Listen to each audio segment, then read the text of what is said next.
Facebook धनी हुने हो क्या बुस्ट पोस्ट गर्दाखेरि चाहिँ।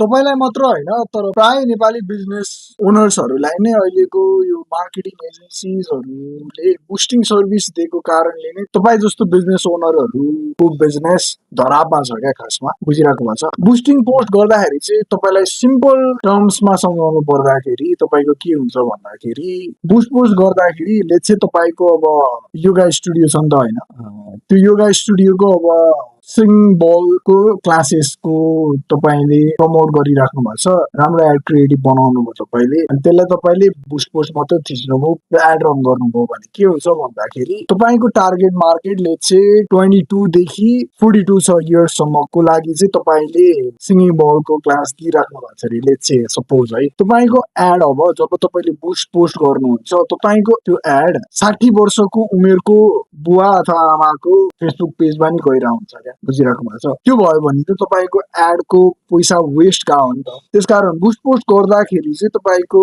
फेसबुक धनी हुने हो क्या बुस्ट पोस्ट गर्दाखेरि चाहिँ। अनि जब तपाईँले स्पेसिफिकली एड म्यानेजरमा गएर एडै रन गर्नुहुन्छ, तपाईँले आफ्नो बिजनेसको लागि आफ्नो जुन प्रडक्ट अथवा सर्भिस तपाईँले सेल गर्दै हुनुहुन्छ त्यसको लागि टार्गेट अडियन्स तपाईँले सिलेक्ट गर्न सक्नुहुन्छ र तपाईँले एड रन गर्दाखेरि र बुस्ट पोस्ट गर्दाखेरि फरक चाहिँ के पाउनुहुन्छ भन्दाखेरि एड रन गर्दाखेरि तपाईँकोमा प्रपर लिड्सहरू आइरहेको हुन्छ, राम्रो लिड्सहरू आइरहेको हुन्छ। सो यो चाहिँ तपाईँको बुस्ट पोस्ट र एड रन गर्नेमा डिफरेन्स छ।